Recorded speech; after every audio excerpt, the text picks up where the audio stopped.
Hello friends, welcome back to my channel chit chat और मैं हूं आपकी दोस्त रिया। ओके, तो क्या आप भी कभी ऐसा सोचते हैं कि अरे यार, अगर मैंने दिल्ली से पढ़ाई की होती ना तो मैं आज यहाँ होती, आज मेरी इतनी सैलरी होती, मैं इतना कमा रही होती। या फिर अगर मैं वहाँ से ना छोड़ती ना तो आज मैं पता नहीं कहाँ की कहाँ होती। तो ये अगर और काश जो हम हमेशा यूज़ करते हैं और हमें लगता है कि उसकी वजह से ऐसा हो गया, उसने मुझे ऐसा कह दिया, वो ऐसा ना कहता तो ऐसा ना होता। लेकिन सच बताऊं तो जैसे हम हैं ना, हम वैसे ही रहते और जैसा हुआ है वैसा ही होता। ये मेरे अपने पर्सनल एक्सपीरियंसेस भी हैं और अपने पर्सनल एक्सपीरियंस से ही मैं आपको ये सब बताती हूँ। क्योंकि हम हमेशा यही सोचते हैं कि अगर मैंने अपनी ज़िंदगी में उस समय अच्छे से किसी चीज़ को कर लिया होता तो मैं अब तक ये अचीव कर लेती, है ना। या उस इंसान की वजह से, क्योंकि वो इंसान मेरी लाइफ में आया तो उसने मुझे डिस्ट्रॉय कर दिया। या हम कभी कभी ऐसे बोलते हैं कि हमारे पेरेंट्स ने हमें बहुत ज़्यादा एक्सपोजर नहीं दिया, हम जो पढ़ना चाहते थे, जो बनना चाहते थे उसमें वो नहीं करने दिया, है ना। लेकिन ऐसा नहीं होता। वहीं ये खेल सारा आता है कि जैसा है वैसा ही है और वैसा ही रहता। देखिए, मैं ये कभी नहीं कहूँगी कि सिर्फ डेस्टिनी को लेकर हम बैठ जाएं और हम मेहनत ना करें।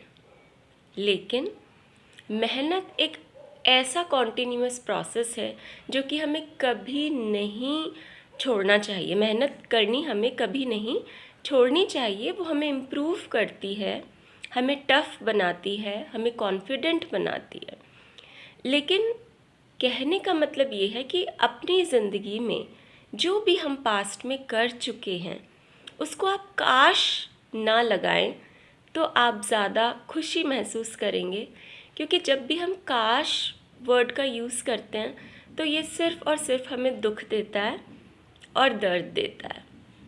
मैं ये भी नहीं कहूँगी कि हम कभी अपनी गलतियों से ना सीखें। हम ये कहते हैं कि काश मैंने ये गलती ना की होती, तो ऐसा नहीं होता। तो काश ना कहकर हम ये कहें कि हाँ, मैंने ये गलती की लेकिन अब मैंने इससे ये सीखा और बहुत अच्छा हुआ कि मैंने ये गलती की। ठीक है, अगर मैं ये गलती ना करती तो मैं सीखती कैसे। देखिए, मैंने अपने लाइफ स्पैन में बहुत सारी चीज़ अभी तक देखी है और मैंने आपको जैसे बताया कि मैं अपने एक्सपीरियंस के अकॉर्डिंग ही आपको ये सारी बातें बता रही हूँ कि हम काश वर्ड का यूज़ ना करें, हम हमेशा पॉजिटिव रहें। हम जो हैं, सपोज़ आज हम टीचर हैं तो हम टीचर ही बनने वाले थे, उसी के अकॉर्डिंग हमारी सारी सिचुएशंस बनाई गई। ओके, हमने जैसे सपोज़ कोई टीचर है, उसने बीएड किया, एग्ज़ाम्स क्लियर करे, फिर वो टीचर बना। बट अब वो कह रहा है कि मैं तो उस समय आईआईटी दे देता ना तो मैं तो बहुत ही बड़ा इंजीनियर होता। नहीं, हर कोई तो इंजीनियर वैसे भी नहीं बनेगा। भगवान ने हर किसी के लिए सब कुछ सोचा हुआ है, तय किया हुआ है, क्योंकि आप बहुत अच्छा समझा सकते हैं, इसीलिए आपको टीचर बनाया गया। तो ये नहीं कहिए कि ऐसा क्यों हो गया, ऐसा ना होता। सब कुछ होता और ऐसा ही होता। आज आप जहाँ हैं आप ऐसे ही होते। आप उसको एक्सेप्ट करेंगे, जितनी जल्दी एक्सेप्ट करेंगे उतने ज़्यादा आप खुश रहेंगे, स्ट्रेस फ्री रहेंगे, आपका कॉन्फिडेंस भी अप होगा और आप खुश रहेंगे। चाहे तो आप आज़मा के देख लीजिए, आज, अभी और इसी वक्त से आप क्या करें। आप कहें कि हाँ, मैं जो हूँ मुझे वही होना था, है ना, और मैं बहुत अच्छा अब आगे करने वाली हूँ या करने वाला हूँ। हमेशा मैं मेहनत करूँगा, हार्ड वर्क करूँगा या करूँगी, है ना, और ज़िंदगी में पॉजिटिव रहेंगे तो बहुत ही अच्छे रिजल्ट्स आपको मिलेंगे और खुश भी आप रहेंगे, है ना, आगे की तरफ बढ़ेंगे, ज़िंदगी में आगे बढ़ेंगे।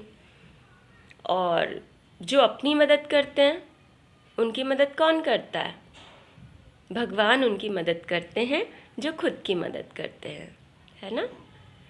तो चलिए आज इसी छोटे से वीडियो के साथ मैं यही कहना चाहूँगी कि good luck for your life. आप जो कर रहे हैं वो आप ही कर सकते थे, आपके अलावा कोई नहीं कर सकता था, इसीलिए आप आज जो हैं वही आपके लिए सबसे बेस्ट ऑप्शन है। और अपनी मेहनत करते रहिए, ज़िंदगी में आगे बढ़ते रहिए। मैं यही विश करूँगी कि आप हमेशा खुश रहें और ज़िंदगी में आगे की तरफ बढ़ते रहें। अगर आपको ये वीडियो पसंद आता है तो लाइक और सब्सक्राइब करना ना भूलें। Bye bye.